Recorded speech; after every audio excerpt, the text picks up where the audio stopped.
Assalamualaikum, Ustaz. Waalaikumsalam warahmatullahi wabarakatuh. Alhamdulillah, kat sini clear. Clear, Alhamdulillah, sedang. alhamdulillah. Ya, yang penting clear dengar suara tu yang penting jauh-jauh ni. Itulah pesan. Ustaz daripada KL ke daripada Jitra ni? Lorak Jitra. Ah, asal lorak Jitra tapi sekarang ni di KL lah.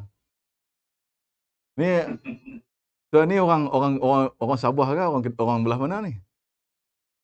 Saya orang Semenanjung. Oh.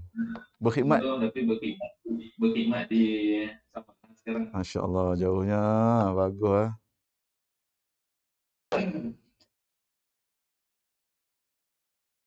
Oh, Semenanjung orang mana? Okey, cik. Pantai Timur Ustaz, tapi ada family Pulau Negah sana tu. Oh, okey. Testing 1, 2, 3, Ustaz. Cik Rizal boleh dengar? Boleh. Okey, kita mula jam 1. Okey, bismillahirrahmanirrahim. Assalamualaikum warahmatullahi wabarakatuh. Salam Ramadan dan salam sejahtera. Segala puji bagi Allah Tuhan sekalian alam, selawat dan salam ke atas junjungan besar Nabi Muhammad SAW serta para sahabat.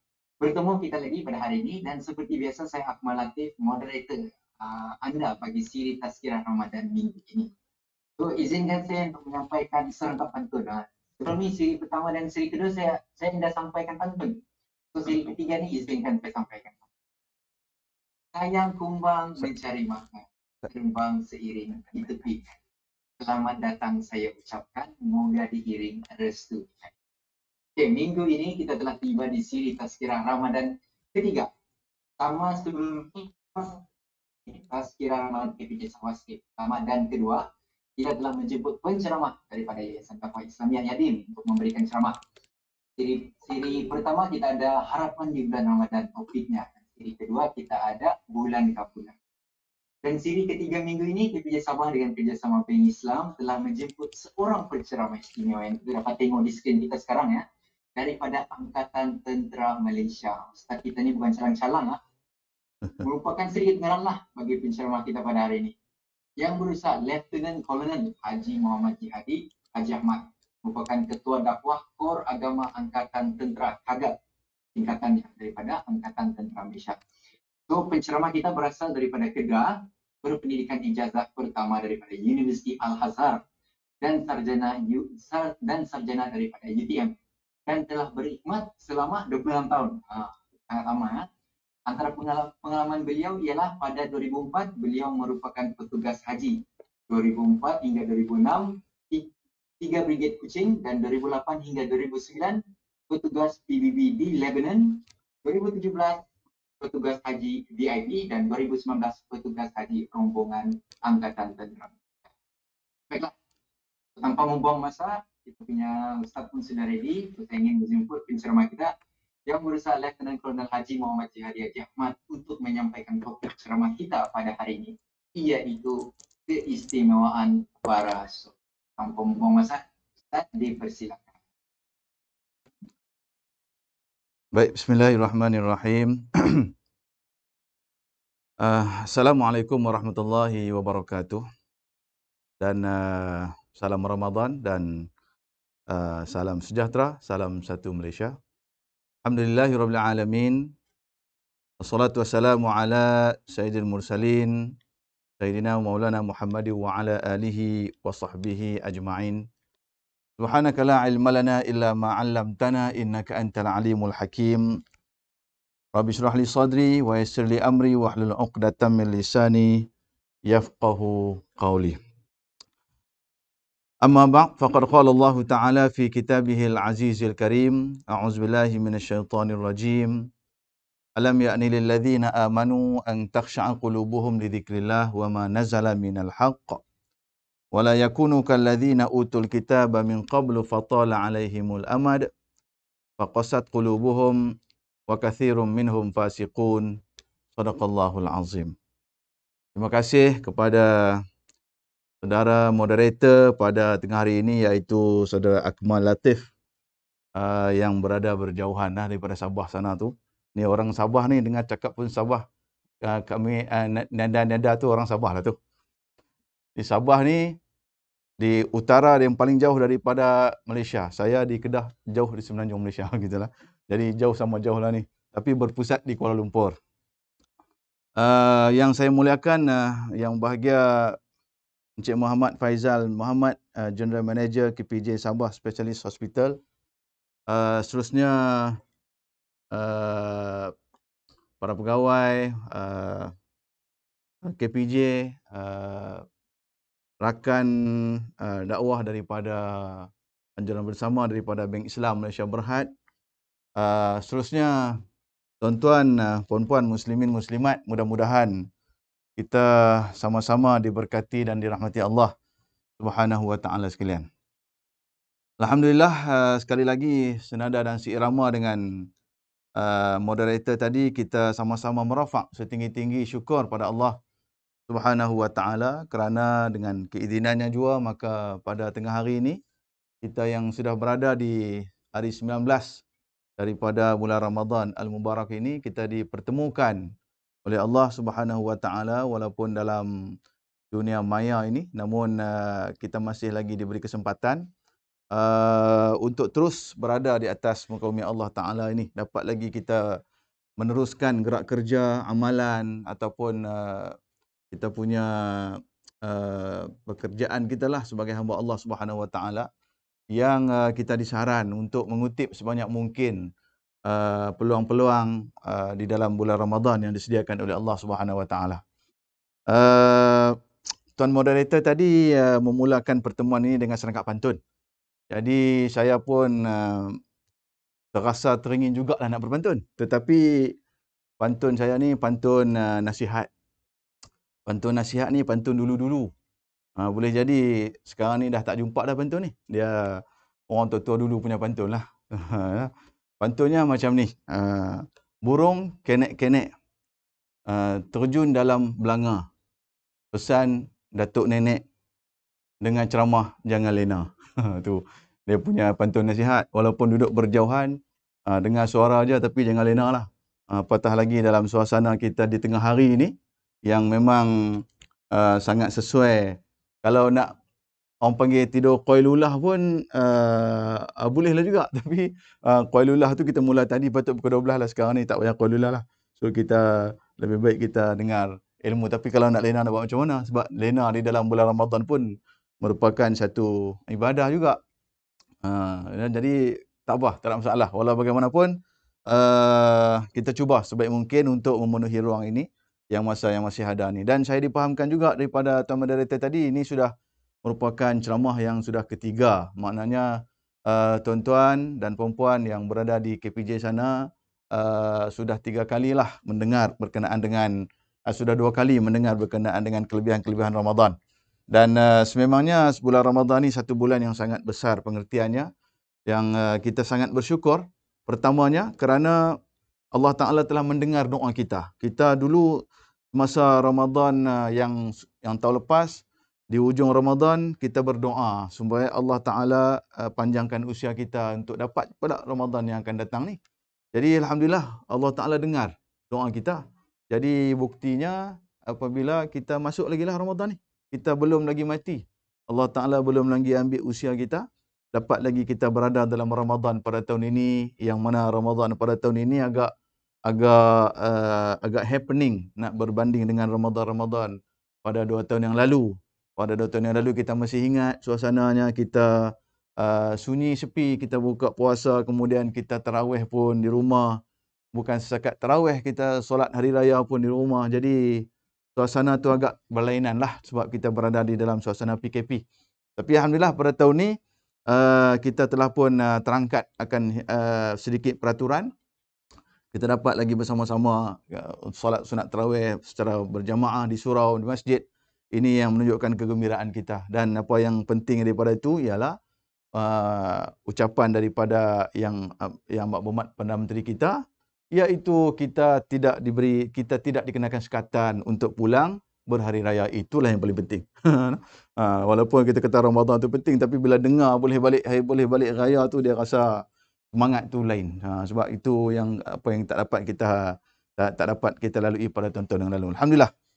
Jadi pada siri kali ini saya beramanah untuk membincangkan berkenaan dengan kelebihan para shaim. Kelebihan-kelebihan para shaim. Para shaim ni, shaim adalah orang yang berpuasa. Jadi kalau kita ni ramai-ramai ni para shaimun, orang-orang yang berpuasa lah. Jadi kita sebagai hamba Allah Subhanahu Wa Taala yang melaksanakan ibadah puasa ini, apa kelebihan kita dapat? Apakah di sana ada janji-janji daripada Allah Subhanahu Wa Taala maupun daripada junjungan besar Nabi SAW berkenaan dengan apakah kelebihan-kelebihan, keistimewaan-keistimewaan yang disediakan kepada orang-orang yang berpuasa. Sebab kita sedia maklum bahawasanya puasa ini adalah satu daripada nilai, satu daripada kita panggil nilai ta'abudi. Nilai ta'abudi ini bermaksud nilai perhambaan. Kita mengaku kita sebagai hamba Allah. Apa lambang dia? Apa indikator dia? Apa penunjuk dia kita sebagai hamba Allah? Kita mengaku saya seorang Islam. Saya Islam. Apa lambang kamu itu Islam? Apa lambang kamu itu sebagai seorang yang menganut dan memeluk agama Islam? Maka kalau kita melihat perbahasan ulama, lambang kita sebagai seorang agama Islam, tak lain tak bukan, ialah kita beramal dengan rukun Islam. Jadi dalam rukun Islam itulah terpahatnya berpuasa di bulan Ramadan. Selain daripada semayang 5 waktu, semayang sehari semalam 5 waktu, bayar zakat, haji dan seumpamanya, salah satu daripada indikator kita sebagai seorang Islam ialah kita berpuasa di bulan Ramadan. Dan apabila pelaksanaan ibadat puasa di bulan Ramadan itu sudah menjadi satu kefarduan kepada kita, maka kita kena nilai tambah puasa itu daripada ia suatu pelaksanaan kepada suatu kewajipan yang mesti disisip dengan kepatuhan dan kesedaran. Itu yang penting. Sebab kalau tidak, Allah Ta'ala yang maha kaya ni, Allah Ta'ala maha mengetahui kehidupan kita. Syariat Allah Ta'ala turun, Allah Ta'ala menurunkan syariat. Semua syariat yang diturunkan itu semuanya ada matlamat. Semuanya ada tujuan. Semuanya ada ghayah. Ada dia punya goal. Golden goal. Dia punya matlamat utama tu ada. Ya, semua syariat. Makna setiap pengamalan kita ni tidaknya datang sia-sia. Melainkan datangnya mesti ada kenapa ia didatangkan. Itu yang dikatakan matlamat tu. Dan setiap gerak kerja kita itu mesti bersandarkan kepada matlamat. Kalau tidak, kita jadi buat kerja sia-sia. Kita tak tahu apa benda, kenapa kita buat. Saya bagi contoh, satu contoh mudah. Semayang, solat. Kenapa kita solat? Kenapa kita semayang? Kan? Kita semayang ni, sehari semalam semayang. Kenapa kita semayang? Soalan yang sangat mudah. Kenapa kita solat? Ya, sebagai seorang hamba Allah, kita kena solat. Itu kita punya kewajipan. Tapi kenapa kita laksanakan solat? Allah Ta'ala datangkan dia punya maksud, tujuan, ghayah, matlamat itu. Innas salata tanha anil fahsya wal munkar. Semayang itu sebenarnya matlamat. Ialah untuk menjadi sebagai perisai. Untuk menjadi sebagai pendinding daripada melakukan perbuatan maksiat dan perbuatan mungkar. Selama mana kita solat, tetapi kita belum lagi dapat mengendalikan diri daripada maksiat dan kemungkaran, maka selama itulah kita belum lagi mencapai matlamat solat yang sebenar. Begitu juga kalau kita tengok kepada ibadat haji dan umrah. Dalam firman Allah Ta'ala menyebut, wa atimmul hajja wal umrata lillah. Dan sempurnalah kamu kepada akan haji dan umrah itu kerana Allah. Itu. Mana Allah Ta'ala kata buat haji, buat umrah itu kena sempurna dan mesti tujuannya ialah kerana Allah Subhanahu Wa Ta'ala. Sebab kita melihat banyak jemaah-jemaah haji yang datang pergi balik sampai kapal terbang dah tak nak bawa dah. Tapi masih lagi belum dapat menguasai akan falsafah dan iktibar pendekatan yang diberikan Allah Ta'ala dalam pengamalan haji. Maka berbalik kita kepada puasa, Allah Ta'ala sebut dalam surah Al-Baqarah, Ya ayyuhalladzina amanu kutiba alaikumus siyam kama kutiba alal ladzina min qablikum la'allakum tattaqun. Difardukan kepada kamu puasa sebagaimana difardukan kepada umat terdahulu daripada kamu, la'allakum tattaqun. Mudah-mudahan kamu menjadi orang bertakwa. Itulah matlamat puasa. Jadi matlamat puasa ini yang kita kena perkasakan. Bagaimana kita sudah berada dalam Ramadan ini selama 19 hari sudah, adakah kita sudah capai apa yang disebut sebagai takwa? Kerana orang yang berpuasa ini Allah Ta'ala sangat sayang. Allah Ta'ala bagi kelebihan yang sangat banyak. Maka saya suka memetik daripada sebuah kitab yang dikarang oleh Syed Muhammad Alawi Al-Maliki terhadap kelebihan-kelebihan orang-orang yang berpuasa. Makna kelebihan para saim. Para saim ni yakni kita lah yang sedang berpuasa, ikhlas kerana Allah Subhanahu Wa Taala, tidak kerana benda-benda lain. Terdapat banyak kelebihan-kelebihan yang diutarakan oleh para ulama yang bersandarkan daripada hadis-hadis Nabi SAW. Yang pertama ya, orang yang berpuasa ini ataupun as-saimun ini, orang berpuasa ini, ada satu syurga khas untuk orang-orang yang berpuasa. Namanya syurga Rayyan. Syurga Rayyan. Ini bertitik tolak daripada sebuah sabda Nabi SAW, hadis Nabi SAW.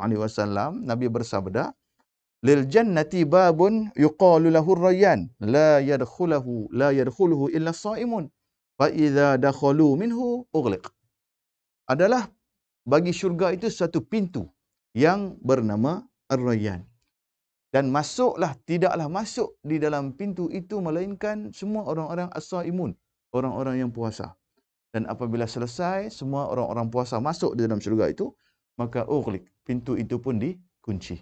Kelebihan yang sangat besar diberikan kepada orang-orang yang berpuasa seperti kita, tuan-tuan semua yang berpuasa pada hari ini sudah hari ke-19, ialah kita dijanjikan oleh baginda Nabi SAW suatu penempatan khas, iaitu syurga Allah Subhanahu Wa Taala yang bernama Rayyan. Tuan-tuan ya, satu benda yang kita nak kena renung ialah semua janji-janji Allah Ta'ala, janji Rasulullah, semuanya ini adalah janji yang bersifat akhirat. Janji yang bersifat tak nampak. Dia panggil janji bersifat metafizik ataupun alam ghaibiyah. Bukan janji bersifat material di depan, bukan. Kalau Rasulullah kata barang siapa yang puasa, maka balik rumah dapat satu seekor kambing. Macam tu. Ataupun sampai 30 Ramadan, dia dapat tiba-tiba buka dalam pintu besinya ada 2 juta. Kalau macam tu senang. Kita pun tak payah ceramah banyak-banyak siri. Cukup bagi satu peringatan saja, puasa. Semua jaga pintu-pintu, tak tempat duit masuk. Maka benda tu tak jadi masalah. Tapi apabila janjinya tentang benda yang tidak nampak, benda yang disebut dalam kalimah kita ni dengan amrun i'tibari, benda yang hanya boleh kita bayang, dan nak faham, nak yakin dengan kekuatan iman semata-mata, maka itulah yang membezakan di antara darjah orang-orang yang bertakwa pada Allah Subhanahu Wa Taala. Janji-janji syurga ini bukan janji main-main. Kalau kita tengok di dalam lipatan sejarah sekalipun, para sahabat ridwanullahi alaihim semua dijanjikan syurga. Tuan-tuan tentu masih ingat bagaimana suatu ketika, satu peristiwa yang berlaku kepada keluarga Ammar bin Yasir yang diseksa oleh toke dia ataupun bos dia. Seksa seorang demi seorang keluarga Ammar bin Yasir. Ibunya Sumayyah, anaknya Ammar, Yasir, apa semua itu semua kena seksa. Pada masa itu Islam masih lagi berada di peringkat awal. Fi sadri awalil Islam. Masih di peringkat awal Islam.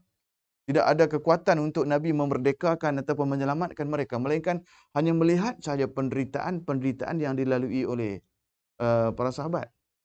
Apabila Nabi lalu berhadapan dengan keluarga Ammar bin Yasir, Nabi kata apa? Basyiru al Yasir, sabran al Yasir, bi anna mau'idakumul jannah. Bersabarlah wahai keluarga Yasir, gembiralah wahai keluarga Yasir, bahawasanya janji kamu ialah syurga Allah. Jadi syurga ni suatu janji yang ditabur oleh Nabi SAW sejak daripada dulu, kini dan selamanya. Dan dia adalah satu janji yang hak. Makna barang siapa yang betul-betul berjanji begitu, buat macam tu, maka dia akan dapat. Sebagaimana yang disabdakan oleh Nabi SAW. Jadi, untuk orang-orang yang berpuasa, disaim, untuk orang-orang yang berpuasa, kita ada satu pintu syurga namanya Rayyan. Syurga ni berapa semua? Syurga kita kata ada 7 pintu. Setengah-setengah dalam kitab tak sebut 7 lah. Sebut syurga ni banyak, boleh jadi ada 8. Tapi kebanyakannya sebut 7. Syurga ni pula ada tingkatan-tingkatan dia. Dan memang kita sangat mendambakan untuk masuk syurga Allah.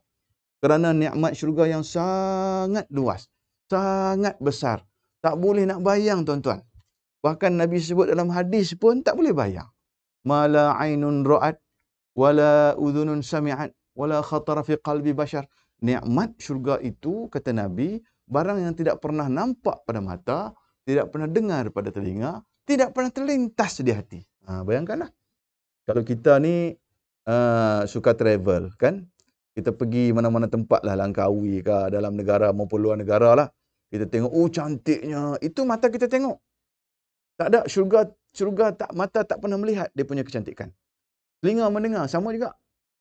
Orang cerita sana sini sana, macam terlintas di hati. Oh kan, kita buka YouTube, kita tengok, oh cantiknya itu Pulau Hawaii. Cantiknya itu di mana tu? Oh Aurora, di sana tempat di ujung peredaran alam itu ada cahaya bermacam-macam tu kan, ada kabus lah macam-macam. Oh cantiknya ya Allah. Itu yang telinga kita tengok, dengar, yang mata kita tengok, yang kita boleh terkhayal dalam pemikiran. Syurga kata Nabi lebih daripada tu. Jadi termasuklah juga dengan syurga Rayyan yang akan disediakan kepada orang-orang yang berpuasa sebagaimana telah disebut oleh baginda Nabi SAW. Satu. Tuan-tuan, yang kedua, kelebihan-kelebihan para orang berpuasa ini dijanji oleh Nabi SAW. Orang yang berpuasa ini dia mendapat benteng daripada api neraka Allah. Dia mendapat benteng, maksudnya dia terbenteng, terdinding daripada api neraka Allah Subhanahu wa taala, bertitik tolak daripada hadis Nabi SAW, as-saumu junnah wa hisnun hasinun minan nar. Bahawa syurga itu adalah junnah. Junnah ni bukan jin, jun. Ni bukan ni bonda kenal itu jun. Itu Gamak Piramli tu kan, bukan jun tu. Junnah ni maknanya perisai. Kalau jin lah, itu lain. Junnah perisai. Puasa itu adalah satu perisai. Wa hisnun hasinun, dia merupakan suatu pendinding, benteng daripada api neraka Allah Subhanahu wa taala. Alhamdulillah, kita ni sedang melaksanakan suatu ibadah yang boleh menjadi pendinding kita daripada api neraka Allah. Tuan-tuan, tadi yang pertama disebut syurga, yang kedua disebut neraka. Inilah dua kesudahan kita. Kemana kita selepas kematian, selepas dibangkitkan Allah Subhanahu wa taala di padang mahsyar, selepas dihisab, selepas ditimbang tara, selepas ini semua, ujungnya sekali. Kalau kita boleh bincang tentang alam kan, alam tu ada berapa alam? Kan? Kita tengok daripada sudut yang kita nampak. Alam, kita sebut alam rahim. Alam rahim bermula, setengah ulama kata bermula pada alam zurriyah, alam benih. Tapi kita ambil daripada alam rahim, alam yang sudah nampak. Iaitu kita berada dalam perut ibu kita. Nampak perut ibu lah, tak nampaklah kita. Tapi kita sudah berada dalam tu. Bermulalah kehidupan kita, dipanggil alam. Kemudian lahir ke dunia, kita panggil alam dunia. Tempat kita untuk beramal, darul amal. Inilah tempatnya, inilah negaranya untuk kita berbakti kepada Allah Subhanahu wa taala. Kemudian kita mati, kita transfer masuk alam barzakh, satu alam perkuburan yang punya nilai dan punya kehidupan yang tersendiri. Apa yang ada di situ, yang pasti alam barzakh tidak sama dengan alam dunia. Walaupun tujuannya sama, alam dunia dengan alam barzakh tujuannya sama, iaitu menanti alam akhirat. Menanti bilakah berlakunya kiamat. Yang mati pun sedang menunggu kiamat, yang kita hidup pun sedang menunggu kiamat juga. Cuma cara kehidupannya berbeza. Kita di atas dunia ni berbeza, di dalam alam barzakh berbeza. Kita di dunia bilang matahari, bilang hari menurut kepada peredaran matahari dan bulan. Matahari pagi naik, turun 1 hari bulan. Matahari naik lagi, turun lagi 2 hari bulan. Alam barzakh tidak. Alam barzakh tidak kira hari bulan sebab matahari tak ada dalam alam kubur, tak ada. Matahari dalam kubur tak ada, gelap je dalam kubur ni kan. Tetapi nilainya, orang yang amal soleh, dia rasa kuburnya terang. Orang yang beramal tidak soleh, kuburnya gelap. Itu saja nilai. Kemudian kita akan pindah alam qiyamah. Bila dah sampai masa ketika diperintahkan kepada malaikat Israfil meniup sangkakala, berlakulah kehancuran alam. Semua akan hancur. Yaumul faza'ul akbar. Tidak ada hari dah yang paling terkejut, melainkan hari itu hari kiamat. Kita akan berada pada alam mahsyar, alam perkumpulan. Kita dihimpunkan oleh Allah Subhanahu wa taala. Yang alam mahsyar itulah berlakunya seluruh perkara. Kita ditimbang tara, kita di itu, ini segala. Akhir sekali kita sampai di alam akhirat. Alam akhirat ini hanya 2 jalan saja tuan-tuan, iaitulah neraka dan syurga Allah Subhanahu wa taala. Bahkan mereka yang ditimbang tara, amalan mereka itu sama, disebut di dalam Al-Quran sebagai sahibul a'raf, ataupun disebut sebagai al-a'raf. Golongan-golongan a'raf. A'raf ni makna orang yang berada di satu benteng yang tinggi. Mereka duduk di situ. Mereka nampak syurga, mereka nampak neraka. Tetapi disebabkan amalan mereka sama. Seri. Kan? 50-50. Jadi nak turun mana ni? Nak masuk sini, masuk sini. Mereka tengok azab neraka, takut. Mereka tengok nikmat syurga, seronok. Maka mereka berdoa pada Allah, masuklah kami ke dalam syurga. Mereka dimasukkan ke dalam syurga. Jadi makna, akhir sekali, endingnya, tidak ada dah. Melainkan ahli syurga dan ahli neraka. Ahli syurga dengan nikmatnya yang sangat hebat. Ahli neraka dengan azabnya yang maha pedih. Jadi tuan-tuan, untuk menceritakan nikmat azab neraka dan juga nikmat syurga ini, ruang ini agak terbatas. Maka tuan-tuan boleh rujuk di dalam surah Al-Waqi'ah.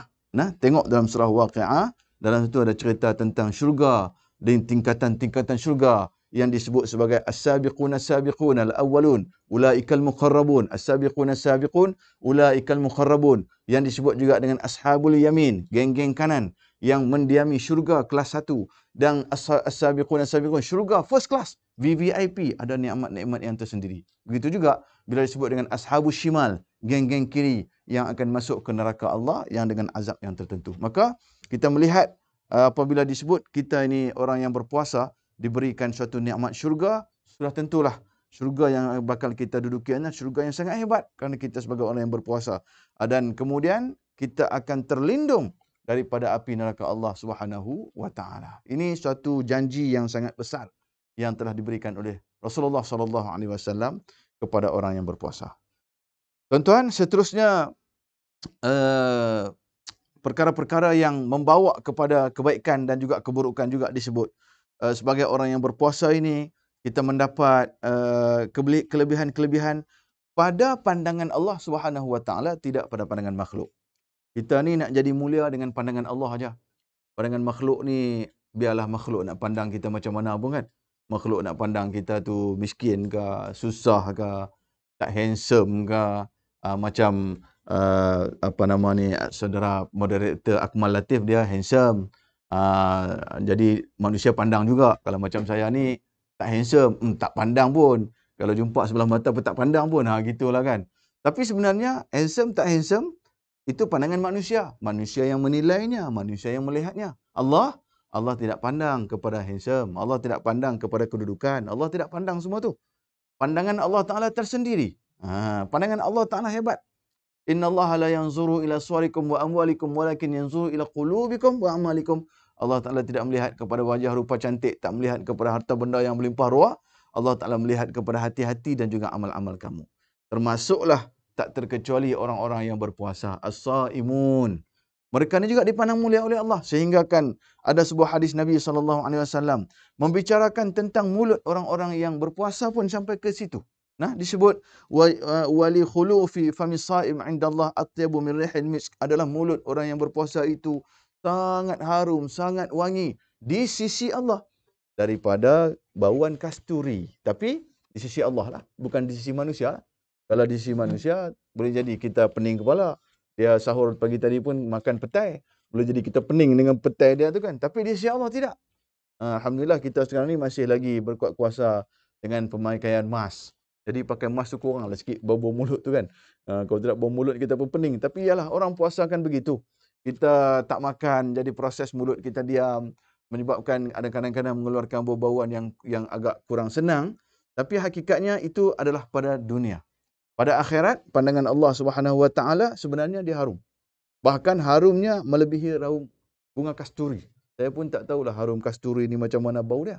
Tetapi yang pastinya rihil misk adalah suatu bauan yang sangat wangi lah. Dan sehingga akan dikatakan bau syurga tu, rihil misk, bau syurga, ya. Itu tentang kehidupan dunia. Kemudian Rasulullah SAW menyebut juga berkenaan dengan bonus kepada orang-orang yang berpuasa ini. Orang berpuasa ini, tuan-tuan, kalau mengikut kaedah yang sebenar, orang berpuasa dia dapat kesihatan. Antara keistimewaan orang-orang puasa dia dapat kesihatan. Sebab Nabi sebutlah hadis. Nabi kata, sumu tasihu. Hendaklah kamu puasa dan bila kamu puasa, kamu sihat. Itu janji Nabi. Cuma kadang-kadang ada orang puasa tak sihat. Itu pelik juga tu. Ada masuk bulan puasa aja terus tak sihat. Masa tak bulan puasa, sihat pula. Masuk bulan puasa tak sihat. Itu nak kena tengok balik lah tu. Kemungkinan ada masalah di mana enjin dia tak berapa nak servis ke sebab dia jadi masalah. Dia puasa sepatutnya sihat. Dan puasa ini tuan-tuan bukan suatu alasan untuk kita lemah. Sebab tu kalau kita tengok kita kata ya kita kuat kerana kita makan. Sebenarnya tidak. Kan? Kita berpuasa ni cuba kita panggil apa? Kita sorot kembali permulaan puasa. Bukan permulaan kita puasa. Permulaan puasa disyariatkan. Puasa mula Ramadan ataupun puasa disyariatkan bermula pada bila? Bermula pada 2 Hijrah. Bermakna selepas Nabi SAW berhijrah daripada kota Mekah sampai ke kota Madinah, masuk di dalam kota Madinah setahun untuk pentadbiran, tahun kedua datang ke fardan puasa. Tuan-tuan masih ingat ataupun tuan-tuan kurang ingat apa lagi yang berlaku pada tahun kedua hijrah itu? Selain daripada turunnya ibadat puasa. Apa yang berlaku? Yang berlaku di situ ialah perang yang disebut sebagai perang Badar. Perang Badar ni bila berlaku? Dalam bulan Ramadan. Yakni kali pertama para sahabat berpuasa dan kali pertama juga ada peperangan disebut sebagai perang Badar Al-Kubra. Perang Badar yang sangat besar. Tuan-tuan, dahlah puasa kali pertama. Perang pula tu. Oi, bukan satu benda yang mudah. Puasa kali pertama nak menahan lapar dahaga kan. Barulah tahun ni nak mula puasa. Tiba-tiba tahun ni pula kena perang. Perang pula, perang besar tu. Disebut Badar Al-Kubra, makna perang Badar yang sangat besar. Setengah-setengah ulama, sejarawan, ulama tarikh berkata perang Badar ini dia panggil sebagai perang Al-Faruq.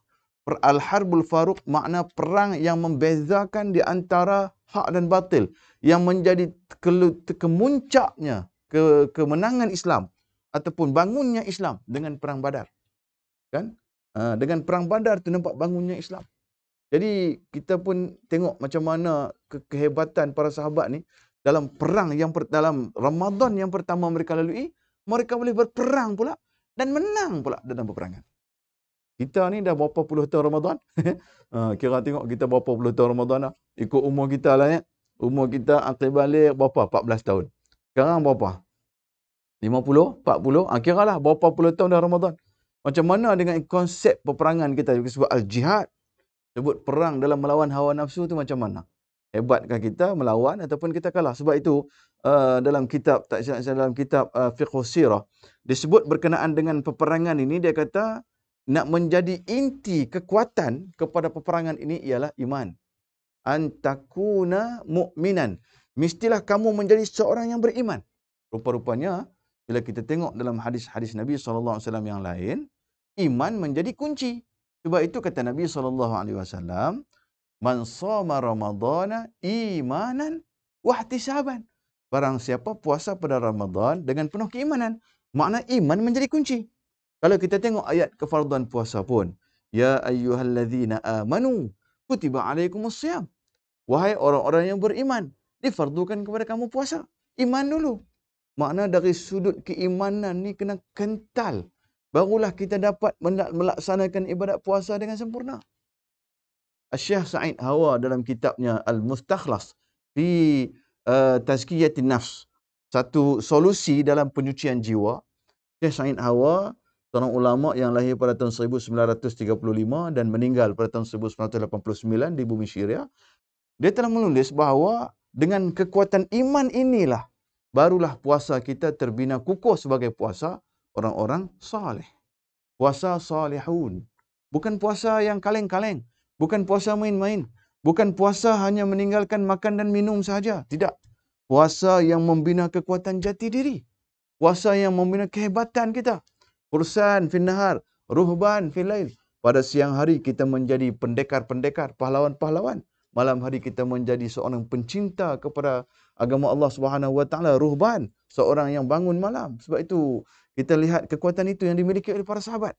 Dan para sahabat telah meninggalkan track ini untuk kita supaya kita menjadi manusia-manusia yang hebat juga, supaya kita menjadi manusia-manusia yang kukuh juga dalam menghadapi Ramadan. Sebab itu tuan-tuan, falsafah perang dalam bulan Ramadan boleh kita ambil sebagai peperangan kita juga dalam bulan Ramadan, walaupun kita bukan tahun pertama puasa, kita dah banyak tahun berpuasa, tetapi kita perlu terus berperang. Sebab bila pulang aja Nabi daripada peperangan Badar, Nabi pun bersabda, raja'na min jihadil asghar ila jihadil akbar. Kita pulang daripada satu jihad perjuangan kecil yang Nabi istilahkan perang menentang musyrikin itu sebagai kecil, kepada peperangan yang besar, iaitu perang hawa nafsu. Maka Ramadan ni kita perang hawa nafsu. Maka kerana itulah tuan-tuan, apabila Nabi kata kita berpuasa, kita menjadi sihat, hasil daripada pendidikan iman itulah kita menjadi sihat. Dan ibadat puasa itu menjadi suatu penilaian kepada kita. Apakah kita tu, kehebatan kita itu, ataupun kekuatan kita itu, adakah bergantung pada makan dan minum? Kita boleh tahu. Kita tak makan, tak minum, kita rasa letih. Bila kita buka kejap lagi, kita makan dan minum yang banyak. Kita letih juga. Makna makan dan minum ini menjadi kekuatan kepada tubuh badan, tetapi jangan bersangatan makan, bersangatan minum. Itu dia. Jangan bersangatan makan, jangan bersangatan minum. Sebab bersangatan makan dan bersangatan minum itu akan melemahkan tubuh badan kita. Jadi banyaklah bukti-bukti yang telah ditunjukkan, bukti-bukti yang telah dipamerkan oleh Allah Subhanahu Wa Taala di dalam surah Al-Baqarah ada sebut berkenaan dengan tentera-tentera Talut yang mereka itu kalah dalam peperangan di saat mereka kekenyangan. Falamma fasala Talut bil junud qala innallaha mubtaliikum binhar faman syariba minhu falaysa minni wa man lam yat'amhu fa innahu minni illa man ightarafa ghurfatan bi yadihi ila akhiril ayat. Tentera-tentera Talut yang dalam perjalanan berperang menentang tentera-tentera Jalut, apabila mereka kelaparan, mereka tak larat. Maka diujilah mereka dengan sebatang sungai. Dan telah Talut berpesan kepada tenteranya, jangan minum banyak, melainkan minum sedikit sahaja daripada air. Fasyaribu minhu. Tapi ramai yang tak dengar cakap, terus masuk dan minum sekenyang-kenyangnya. Apabila mereka tersangat kenyang, la taqata lana al-yawma bijalu tawajjaludi. Mereka tidak lagi mampu untuk berperang. Jadi makna, makan bersangatan bukan kunci kekuatan. Kita pun kalau makan tak kawal, kita tak kuat. Tuan-tuan makan banyak, darah tinggi. Makan manis banyak, kencing manis. Biarlah tambah manis dalam senyuman. Janganlah tambah manis dalam minuman. Takut kita jadi kencing manis. Tak larat juga kita. Darah tinggi, tak larat juga kita. Sakit jantung, tak larat juga kita. Semua itu punca daripada makanan. Benar kata para hukama, al-batnatu aslud da' wal himyatu aslud dawa. Makan itu punca segala penyakit dan berpantang itu punca segala ubat. Baik tuan-tuan, yang dirahmati Allah Ta'ala sekalian. Itu adalah 1, 2, 3 perkara. 4. Yang kelima, kelebihan-kelebihan yang dimiliki oleh orang berpuasa ini, ialah orang berpuasa ini dia mendapat kegembiraan. Ini suatu hadis yang sudah masyhur. Lisa'im farhatun 'inda fitrih wa farhatun 'inda liqa'i rabbih. Bagi orang yang berpuasa itu ada 2 kegembiraan. Kegembiraan pertama ketika mana dia berbuka berpuasa, dan kegembiraan kedua ketika mana dia berjumpa dengan Tuhan yang pencipta alam. Itu sudah pastilah bila Nabi kata kegembiraan itu benda itu besar. Kita nak buka puasa pun kita gembira kan. Menunggu aja saat-saat berbuka puasa kan, di Sabah ke, di manakah. Kita waktu maghrib tu memang kita cukup pakarlah. Waktu luar bulan puasa kita pun tak sedar jam maghrib tu jam berapa, kita pun tak sedar. Tapi dalam bulan Ramadan setiap minit pun kita tahu hari ni berapa? Hari ni 7.21. Oh, kemarin 7.22. Oh, seminit pun tahu. Besok 7.20. Betapa caknanya kita terhadap jam berbuka puasa tu, jam maghrib tu kan. Tapi dah raya masuk Aidilfitri nanti lupa. Bukan berapa maghrib? Tak tahulah dengan azan lah kot. Kita dah tak ni lah. Sebab dia sangat berkait rapat dengan berbuka puasa. Sebab berbuka puasa tu kita gembira. Tapi tuan-tuan kena ingat, janganlah kegembiraan berbuka puasa tu sampai melupuskan pula hak-hak kita ni. Kan ada setengah-setengah orang punya gembira nak buka puasa sampai tak sembahyang maghrib. Banyak. Kan kalau kita pergi restoran lah sekarang ni, buka puasa, makan buka puasa tu sampai pukul 9. Kadang-kadang sampai pukul 10. Duduk kat meja tu je. Mentang-mentang kalau di hotel tu ada dengan buffetnya itu ni. Maghrib tak solat. Sebab pada dia puasa-puasalah. Solat-solat lah. Ada setengah-setengah tu beratur pun nak beli juadah. Daripada pukul 3 petang, beratur. Sebab restoran tu hebat, barangkali sedap. Asal tak sembahyang, buat dah. Itu hari sekali dekat Bukit Bintang, tunggu di kedai makan tu, tunggu di kedai makan. Untuk nak tunggu bujudah buka puasa. Pukul 3 petang tunggu dah. Jadi solat asar pun tak. Kita kata macam tu punya gembira nak buka puasa. Tetapi dia terlupa bahawasanya dia tidak akan gembira ketika bertemu dengan Tuhannya. Sebab itu Nabi kata, gembira itu dua. Iaitu gembira berbuka dan gembira ketika bertemu Tuhan. Ikut dia punya syarat, SOP dia punya peraturan, gembiralah dia. Di dunia ketika berbuka dan di akhirat ketika berjumpa dengan Khalik, dengan penciptanya Allah Subhanahu wa taala. Yang seterusnya kegembiraan ataupun kita kata keistimewaan orang-orang as-saim, orang yang berpuasa ini, disebut orang yang berpuasa ini, tuan-tuan, dia memang kesabaran itu sudah menjadi salah satu daripada resepi wajib. Orang yang berpuasa dia sabar, kan? Jadi bila sabar, Nabi pun sebut dalam hadis, Nabi kata Ramadan huwa syahrus sabri was sabru thawabuhul jannah. Nabi kata bulan Ramadan itu bulan sabar. Dan sabar itu balasannya ialah syurga. Ni bulan puasa ni bulan sabar. Kita kata sabar ni kan kita faham kan? Sabar ni ikut Imam Ghazali dipecahkan kepada 3 kan? Sabar. Ikut Imam Ghazali kan pecah 3 sabar. Pertama, sabar dalam melakukan ibadah. Kedua, sabar dalam meninggalkan maksiat. Ketiga, sabar ketika menghadapi ujian bala bencana Allah Subhanahu wa taala. Ketiga-tiga ni kita boleh implement, kita boleh hayati di dalam bulan Ramadan. Sabar dalam melakukan ketaatan, masya-Allah. Dalam Ramadan ni kita nak buat taat lah semua. Kena sabarlah.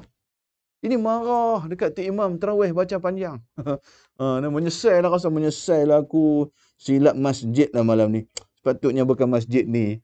Sepatutnya kena pergi kena pergi ke surau Desa Pasifik lah barangkali. Contoh. Situ cepat sikit. Tersilap masjid lah pula. Tengok imam baca Allah alladzina amanu. Panjang lah pula imam ni. Tak sudah menyesal. Esok malam pangkah masjid tu, pergi masjid ni pula nak cari yang cepat, kalau boleh yang cepat habis. Kan? Kita kalau boleh gitulah ya, malam-malam nak lama-lama ni. Ini sebenarnya siapa yang menentukan benda tu seronok tak seronok ni? Sebenarnya nafsu. Kita tak dapat larilah daripada hakikat tu. Kita ni manusia, rujuk kepada kisah Nabi Adam AS. Nabi Adam diperintah turun daripada syurga, kan? Antara perkara yang dibisikkan kepada Nabi Adam oleh syaitan, hal adulluka ala syajaratil khuldi wa mulkin la yabla. Wahai Adam, maukah aku tunjukkan pada kamu satu pokok yang kalau kamu makan buah dia, kamu akan berada dalam nikmat. Wa mulkin la yabla, dan kamu ada kekuasaan yang tidak akan termusnah. Maka Nabi Adam termakan dengan pujuk rayu syaitan. Maka kita ni anak cucu Nabi Adam. Kita juga memang sangat tertarik dengan, kita panggil dengan kesenangan. Tertarik dengan keseronokan. Tertarik dengan rasa, kenalah dengan jiwa kita tu. Sebab itu kita kalau benda-benda yang agak tak seronok sikit, kita jadi susah. Kan? Kita nak duduk sembahyang lama-lama, kita rasa susah. Kita rasa nak kena perang dengan nafsu tu. Nak kena perang dengan syaitan. Sebab syaitan ni memang dia tak nak benda-benda gitu. Dia nak benda-benda kita kalau boleh duduk kat rumah, sandar atas kursi, tengok TV ke. Itu dia nak. Kan? Tarawih tak solat pun tak apalah. Tunggu dulu malam-malam akhir sudahlah dapat dari Qadar. Kan macam tu. Dia tak nak ni. Kalau syaitan kita ni nak bersungguh-sungguh dalam ibadat, dia tak nak. Sebab syaitan dia nak kepada kesenangan. Dia nak kepada benda-benda yang seronok, santai. Huffatil jannah bil makarih wa huffatin nar bil syahwat. Dipenuh jalan ke syurga dengan penuh benda tak seronok. Dipenuhi jalan ke neraka dengan benda-benda seronok. Kena dengan nafsu syahwat.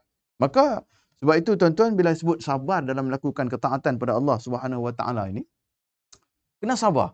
Kita adalah buat berpuasa pada siang hari. Siapa yang suruh kita puasa? Allah Subhanahu wa taala. Kita buat. Kita boleh juga nak buat maksiat, boleh, tapi kita tak buat, kita sabar, kan?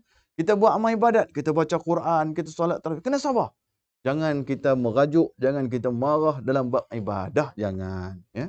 Yang kedua, sabar dalam meninggalkan maksiat, sama juga. Kita ada peluang duduk di pejabat seorang-seorang, okey ni, line clear, CCTV pun tak ada. Boleh ni kalau takat air mineral sebotol tu boleh. Tapi kita tak buat. Kita sabar menahan akan pantang larang ataupun perkara yang dilarang oleh Allah Subhanahu wa taala. Jadi itulah disebut tentang bulan kesabaran. Memang kita tak dapat tidak, kita kena bersabar di atas ujian-ujian yang diberikan oleh Allah Subhanahu wa taala. Apatah lagi sabar itu adalah sabar dalam bulan Ramadan, kerana Nabi sebut bulan Ramadan itu adalah bulan kesabaran, ya. Baik. Seterusnya, kelebihan kita berada dalam bulan Ramadan ini adalah gandaan-gandaan pahala kita yang sangat banyak. Ini memanglah macam saya sebut tadi bahawa bila disebut benda-benda pahala, benda semua ni memang benda yang disebut tapi kita tak nampak. Tapi itulah hakikatnya. Nabi SAW bersabda, kullu amal ibni Adam yudha'af lahu al-hasanah bi'ashri amsalihah. Setiap amalan anak Adam itu diganda-gandakan 10 kali ganda. Bukan kata sikit lah, 10 kali ganda, tuan-tuan. Bayangkan satu kebaikan yang kita buat, dihurai dalam sebuah hadis. Baca Quran, kalau alif lam mim, bukan alif satu. Bukan alif lam mim tu satu, tapi alif tu kira. Lam tu kira, mim tu kira. Tapi janganlah ambil kalkulator pula, tu kira pula. Alif 10, lam 10, mim 10. Zalikal kitab 10. Kalau macam tu memang kita pakai boleh 10-10 tu je lah. Tak dapat pahala, dan itu pahala anugerah Allah Ta'ala. Cuma Nabi nak bagi galakkan kepada kita dalam bulan Ramadan, setiap amalan yang kita buat digandakan pahala oleh Allah Subhanahu Wa Ta'ala. Buatlah kebaikan. Buatlah kebaikan. Kalau kita perlu bersedekah, Nabi kata sedekahlah. Walau bisyiqqi tamrah. Walaupun sedekah itu hanya separuh daripada buah tamar. Itu dah memang miskin sangat lah tu. Buah tamar tu boleh separuh je. Ada sebiji je nak buka puasa. Allah, miskin tegar. Tak tahulah macam mana punya miskin teruk sangat ni. Sebiji ada boleh kurma, tapi dah Nabi suruh derma, belah separuh. Derma, dia makan separuh. Tak apa. Tapi ada seorang ni, sampai miskin terus, sampai memang buah kurma pun tak ada. Allah kesian. Sampai tak ada teruslah. Maka Nabi kata kalau macam tu, fa illam tajid fa bi kalimatin thayyibah. Kalaulah sampai buah kurma sebiji pun kamu tak ada untuk nak menderma, maka cukup bercakap benda-benda yang baik. Fa bi kalimatin thayyibah, dengan kalimah-kalimah yang bagus. Kalimah yang baik ni apa kata nak? Apa ulama-ulama tafsirkan? Kalimah-kalimah yang mengembirakan orang. Kalimah-kalimah yang menyeronokkan orang. Kan? Tuan-tuan yang bekerja di KPJ, yang terlibat dalam perubatan, pahala ada cukup banyak dah.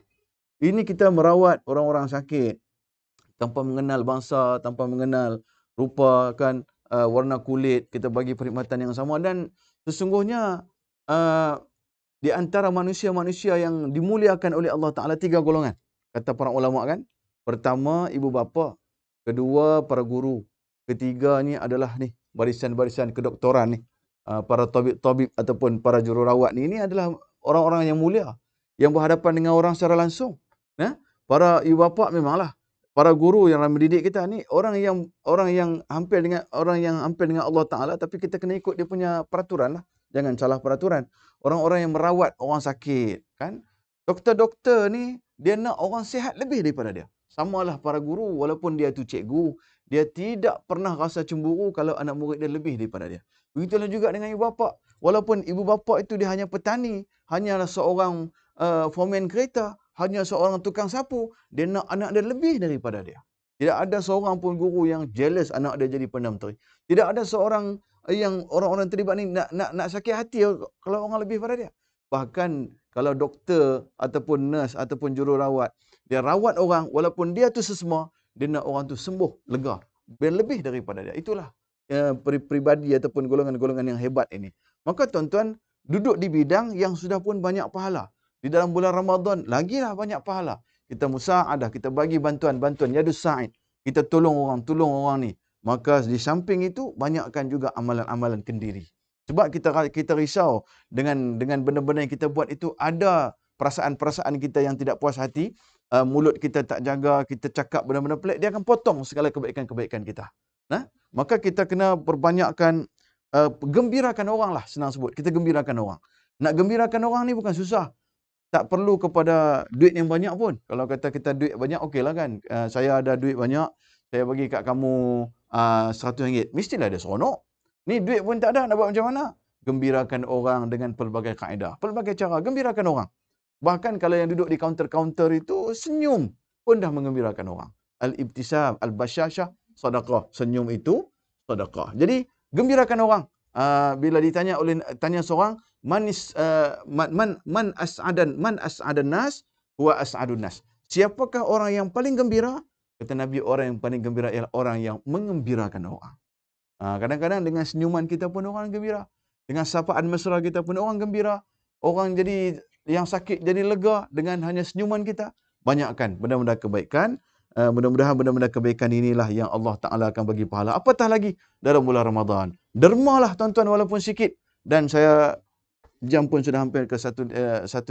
Saya nak tutup kita punya dengan suatu pesanan daripada Nabi SAW tentang kebajikan ataupun kebaikan infak pada jalan Allah Subhanahu Wa Taala ni tuan-tuan. Nabi kata dalam sebuah hadis, ma min yaumin yusbihul ibadu fih illa malakan yanzilan. Faqala ahaduhuma Allahumma a'ti munfiqan khalafa wa qala al-akhar Allahumma a'ti mumsikan talafa. Nabi kata tidak akan berlalulah suatu pagi daripada seseorang hamba itu melainkan turun bersamanya dua malaikat. Mana kita bangun pagi, dua-dua malaikat dah ada dengan kita. Bukan raqib atid, itu dah memang dah abadi. Ini dua malaikat lain pula. Malaikat kan banyak. Dua malaikat turun, tunggu kita. Dia panggil infak subuh. Dia tunggu kita, kan? Apabila kita pergi surau ataupun kita masuk office ataupun kita jalan di mana-mana, ada orang minta derma, kita derma. Berkata malaikat, yaqulu ahaduhuma Allahumma a'ti munfiqan khalafa. Dia derma, ya Allah, engkau bagilah ganti kepadanya. Tiba-tiba kita kedekut, kita kikir, kita tak sedekah, duit ada, kita pegang, tak mau. Ini duit aku tak mau sedekah. Katalah malaikat satu lagi, Allahumma a'ti mumsikan talafa. Ya Allah, engkau bagilah pada orang yang kedekut ini akan kebinasaan. Jadi maknanya tuan-tuan, benda tu malaikat doa, bukan ustaz doa, bukan tuan guru doa, bukan kita punya pengurus doa, bukan. Yang doa malaikat. Jadi banyakkan infak, banyakkan sedekah, apatah lagi dalam bulan Ramadan ini. Jangan kiralah ke mana duit itu dibelanjakan, asalkan terbit daripada kita dengan penuh kejujuran dan keikhlasan pada Allah Subhanahu Wa Taala, dan harta yang kita sedekahkan itu, itulah harta kita yang kita akan bawa sampai ke negara akhirat, ya. Jadi tuan-tuan yang dirahmati Allah Subhanahu Wa Taala sekalian, jadi sebenarnya ada banyak 5 perkara lagi tentang kebaikan-kebaikan ataupun kelebihan-kelebihan orang yang berpuasa ini, tapi semuanya rasanya sudah terangkum di dalam apa yang kita sebutkan tadi. Cuma sebagai motivasi untuk kita lah, yang kita sudah pun berada di dalam hari yang ke-11, hari yang ke-19 daripada bulan Ramadan ni. Kita sudah sampai di penghujung, hampir-hampir kepada 10 akhir Ramadan.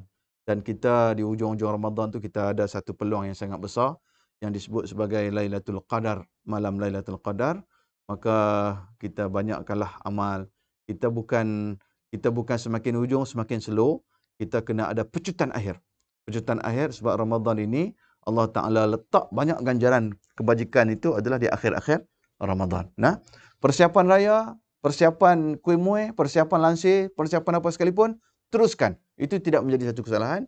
Di samping, jangan kita lupa bahawa di akhir-akhir Ramadan itu ada ganjaran yang sangat besar disediakan oleh Allah Subhanahu Wa Taala. Jadi rebutkan juga peluang itu.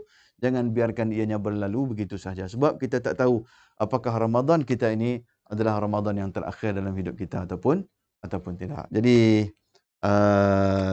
Tuan Moderator Saudara Akmal Latif, jadi saya rasa perkongsian kita cukup di situ. Saya mohon ampun maaf kalau ada sepanjang saya berkata-kata itu ada salah dan silap patah bicara, tersasul kata, tersalah bicara. Saya mohon ampun maaf di dalam bulan Ramadan yang mulia ini. Kerana maklumlah, saya harap-harap tuan-tuan boleh fahamlah. Sebab saya ni orang Kedah, jadi bila orang Kedah ni macam mana pun dia akan ada jugalah bahasa-bahasa ibunda tu tetap tak tinggal juga macam mana pun. Dia akan ada juga sikit, dia baru dia ada dia. Itu cakap dengan orang Sabah ni. Kalau cakap dengan live dengan orang Kedah, lagi pekat lah dia punya bahasa ibunda dia keluar. Tapi harap-harap dah boleh faham dan boleh memahami apa yang disampaikan.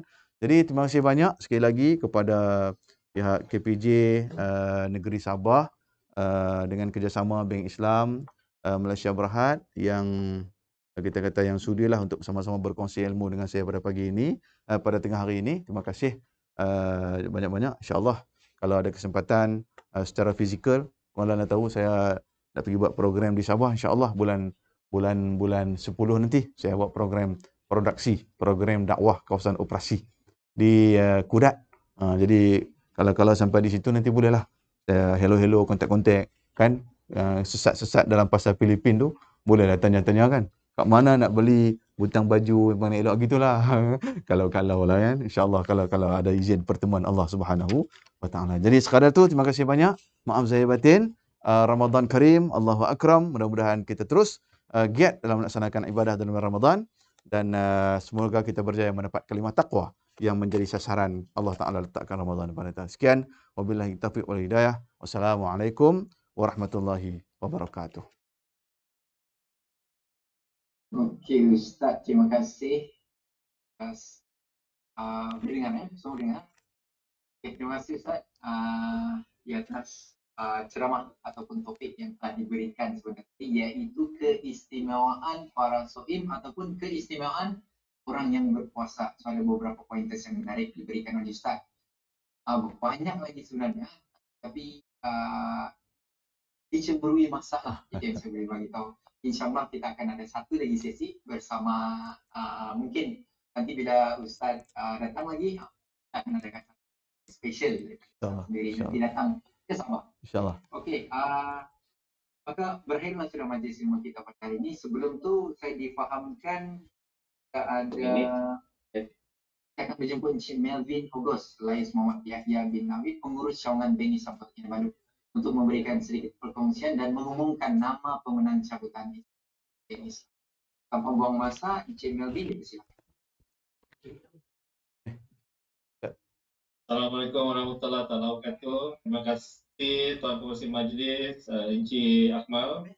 Yang saya hormati Encik Faizal dan juga Tuan Haji. So, saya teruskan kepada nama pemenang ya.